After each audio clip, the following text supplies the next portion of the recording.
नमस्कार। स्वागत है आप सभी को आपके अपने स्पेसिफिक चैनल पे। इसमें जो क्वेश्चन डिस्कस करेंगे यह क्वेश्चन रहेंगे कक्षा 10वीं के एनसीईआरटी इतिहास के पहले चैप्टर जिसका नाम है यूरोप में राष्ट्रवाद। इनसे जितने भी वस्तुनिष्ठ प्रश्न अर्थात ऑब्जेक्टिव क्वेश्चन रहेंगे, साथ में जो अति लघुत्तरीय प्रश्न जैसे राष्ट्रवाद क्या है, मेजनी कौन था, जर्मनी के एकीकरण की बाधाएं क्या थी, मेटरनिख युग क्या है, इन सभी क्वेश्चनों का आंसर मैं आप लोगों को बताने वाला हूं, वो भी सही ढंग से। ऐसा आंसर आप लोग कभी नहीं देखे होंगे जिस प्रकार से मैं इसे इसमें इंक्लूड करके बताया हूं। और मैं यह भी उम्मीद देता हूं आप लोगों को कि एक बार अगर आप यह वीडियो शांतिपूर्वक देख लेते हैं ना, तो आपको जितने भी वस्तुनिष्ठ प्रश्न दिया गया है ना, वो हमेशा हमेशा के लिए याद हो जाएगा। केवल आप वीडियो को शुरू से अंत तक जरूर देखिएगा। और चैनल पे नए हैं और अभी तक चैनल को सब्सक्राइब नहीं किए हैं तो चैनल को जरूर सब्सक्राइब कर लीजिएगा, क्योंकि इसी तरह से जो इम्पोर्टेंट वीडियो है मैं अपलोड करते रहता हूँ। चलिए बिना समय गंवाते हुए जो इतिहास के पहले चैप्टर है जिसका नाम है यूरोप में राष्ट्रवाद, उनसे पहले मैं ऑब्जेक्टिव टाइप क्वेश्चन बता देता हूँ, ऑप्शन के साथ है। ठीक है, चलिए पहला क्वेश्चन है, आप लोगों के मोबाइल स्क्रीन पे दिख रहा होगा। इटली एवं जर्मनी वर्तमान में किस महादेश के अंतर्गत आते हैं? ठीक है, ऑप्शन ए दिया है उत्तरी अमेरिका, बी दिया है दक्षिणी अमेरिका, सी दिया है यूरोप और डी दिया है पश्चिमी अमेरिका। तो आप सभी को पता होना चाहिए कि इटली एवं जर्मनी जो है ना, वर्तमान में यूरोप महादेश के अंतर्गत आते हैं।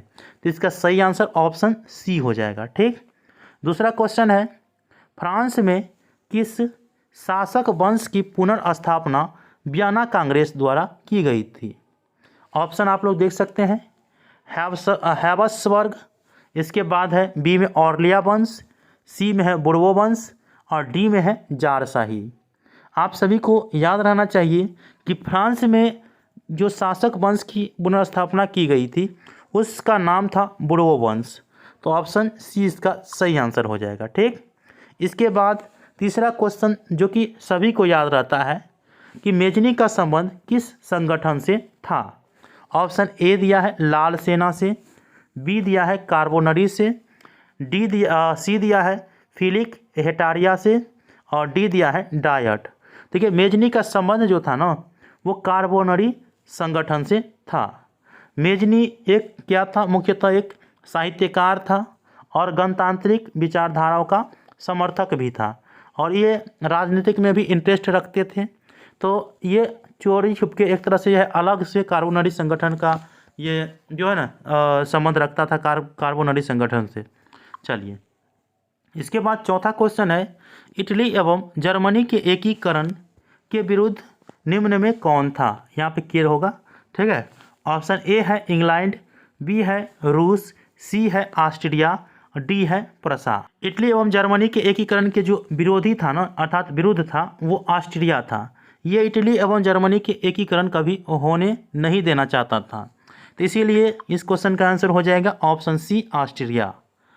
क्वेश्चन नंबर 5 है, काउंट काबूर को विक्टर इमैनुएल ने किस पद पर नियुक्त किया?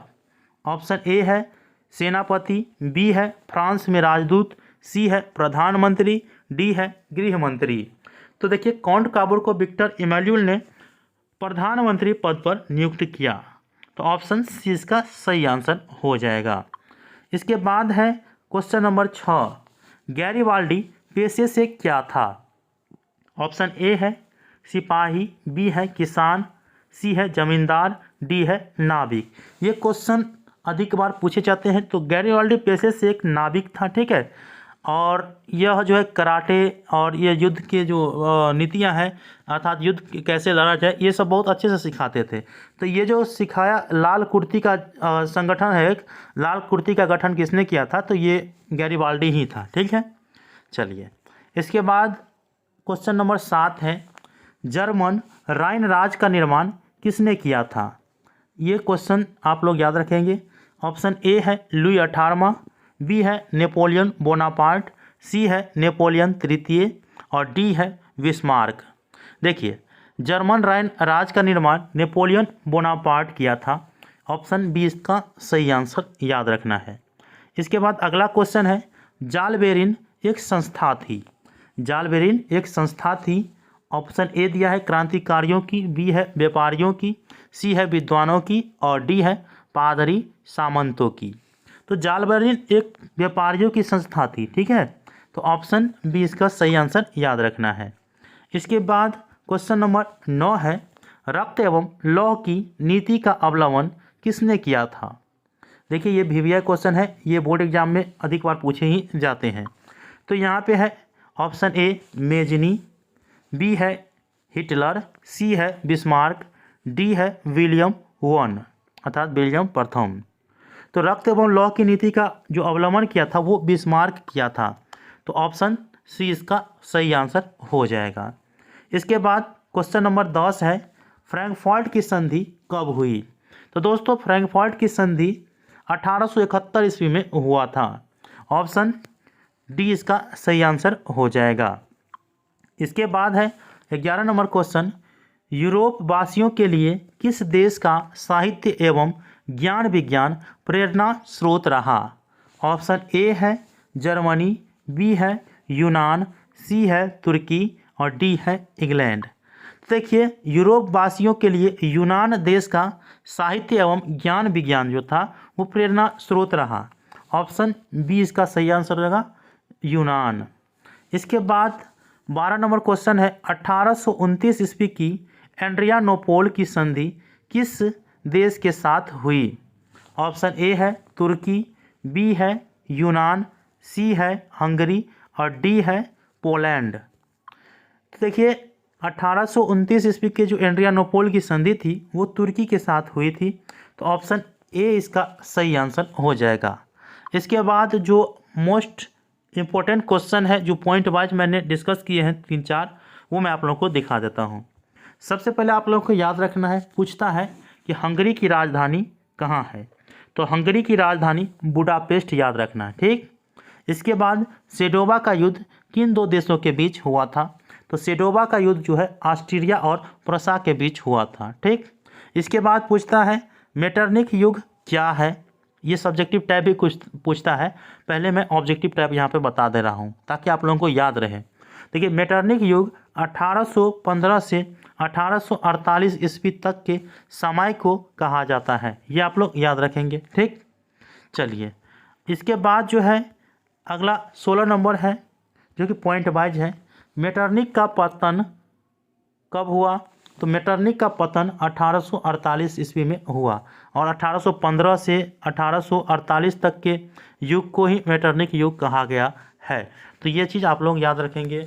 चलिए अब जो अति लघु उत्तरीय प्रश्न अर्थात जो 2 अंकों की क्वेश्चन पूछे जाते हैं तो उसका आंसर आप लोगों को कैसे देना है। सबसे पहला क्वेश्चन है, आप लोगों के मोबाइल स्क्रीन पर दिख रहा होगा, राष्ट्रवाद क्या है। बहुत अच्छा क्वेश्चन है, आप लोग इसकी तैयारी करके अवश्य जाइएगा। देखिए इसका डेफिनेशन आप चाहे तो शॉर्ट में भी कर सकते हैं। जैसे देखिए राष्ट्र के प्रति लगाव की भावना को राष्ट्रवाद कहते हैं। लेकिन इतना से तो हमें 2 अंक नहीं देगा, कम से कम 20 शब्द तो चाहिए। तो इसके लिए नीचे में आप लोगों को एक और भी सॉल्यूशन या उसका उत्तर देखने को मिल रहा है। देखिए किसी भौगोलिक सीमा के अंदर वहाँ के रहने वाले लोगों में सामाजिक, आर्थिक, सांस्कृतिक, राजनीतिक, धार्मिक आदि की एकता की भावना होती है, राष्ट्रवाद कहलाते हैं। आप लोग याद रखेंगे, किसी भौगोलिक सीमा के अंदर वहाँ के रहने वाले लोगों में सामाजिक, आर्थिक, सांस्कृतिक, राजनीतिक, धार्मिक आदि की एकता की भावना होती है, राष्ट्रवाद कहलाते हैं। कितना अच्छा डेफिनेशन है, आप लोग इसे याद रखेंगे, ठीक। चलिए दूसरा क्वेश्चन है, मेजनी कौन था। यहाँ पे आप लोग देख सकते हैं मेजनी कौन था, इसी का जो संबंध था वो कार्बोनाइज संगठन से था। चलिए इसका उत्तर आदर्श उत्तर में आप लोग लिख सकते हैं कि मेजनी मुख्यतः एक साहित्यकार था। मुख्य रूप से क्या था, ये साहित्यकार था, लेकिन वे गणतांत्रिक एवं राजनीतिक विचारों का समर्थक भी था। ये मैं आप लोगों को पहले भी बताए हैं। इसी ने 1831 ईस्वी में यंग इटली एवं 1834 ईस्वी में यंग यूरोप नामक संस्था का गठन किया था। इसका संबंध कार्बोनरी संगठन से था। कितना अच्छा डेफिनेशन है, ऐसा डेफिनेशन आप लोगों को कहीं नहीं देखने को मिलेगा। मैं यह अच्छे तरीके से इसमें पॉइंट वाइज जोड़ करके बनाया हूँ, ठीक है। आप लोग इसका आंसर आप लोग अच्छे तरह से याद रखेंगे। मेजनी मुख्यतः एक साहित्यकार था, लेकिन वे गणतांत्रिक एवं राजनीतिक विचारों का समर्थक भी था। इसी ने 1831 ईस्वी में यंग इटली और 1834 ईस्वी में यंग यूरोप नामक संस्था का गठन किया था। इसका संबंध कार्बोनरी संगठन से था। इसमें आपको बहुत सारे ऑब्जेक्टिव भी याद हो जाएगा और सब्जेक्टिव भी। बहुत अच्छा है ना। चलिए, इसके बाद तीसरा क्वेश्चन है, जर्मनी के एकीकरण की बाधाएं क्या थी। आदर्श उत्तर में आप लोग लिख सकते हैं, जर्मनी के एकीकरण की अनेक बाधाएं थी। सबसे पहला बात था कि जो जर्मनी है ना, वो छोटे बड़े 300 छोटे बड़े राज्यों में बटा हुआ था। तो वह लगभग 300 छोटे बड़े राज्यों में बटा हुआ था। इन सभी राज्यों के जो प्रमुख हैं उनकी अपनी अपनी सोच थी, अर्थात राजाओं जो भी मेन होता है उनकी अपनी अपनी सोच थी, और उनका जो धार्मिक है और जाति है वो भी अलग था। इस कारण से इसकी जो है बाधाएं, एक तो 300 छोटे बड़े राज्य में था, बहुत बड़े राज्य हो गया, 300 टुकड़ा था, उसको एकीकरण करने में बहुत समय लगता, और साथ में सभी को मनाने में भी बहुत समय, इसीलिए बहुत बाधाएं थी इसमें। ये चीज़ आप लोगों को याद रखना है, ठीक है। तो आप लोग यहाँ पे देख लिए होंगे। चलिए, अगला क्वेश्चन है 4 नंबर, मेटरनिक युग क्या है। तो देखिए, 1815 से 1848 ईस्वी तक के युग को मेटरनिक युग कहा जाता है। ये आप लोग समझ जाइए। मेटरनिक पुरातन व्यवस्था का क्या था, समर्थक था। नेपोलियन द्वारा स्थापित एकता उसे पसंद नहीं था। नेपोलियन बोनापार्ट जो एकता जो स्थापित किया था उसको, अर्थात मेटरनिक को पसंद नहीं था। इटली पर अपना प्रभाव जमाने के लिए उसने उसे कई राज्यों में विभाजित कर दिया। देख लीजिए, इटली पर अपना जो है प्रभाव जमाने के लिए मेटरनिक ने इटली को कई राज्यों में क्या कर दिया था, विभक्त कर दिया था। इसका एकीकरण भी होना जो है ना, एक तरह से नहीं के बराबर हो रहा था, क्योंकि ऑस्ट्रेलिया जो है ना वो बाधा थी जर्मनी और इटली के एकीकरण में। तो ये चीज़ आप लोग को याद रखेंगे। अब इससे आगे जो है दीर्घ उत्तरीय प्रश्न होता है, तो इसका डिस्कस मैं आप लोगों को अगले वीडियो में करते रहूँगा।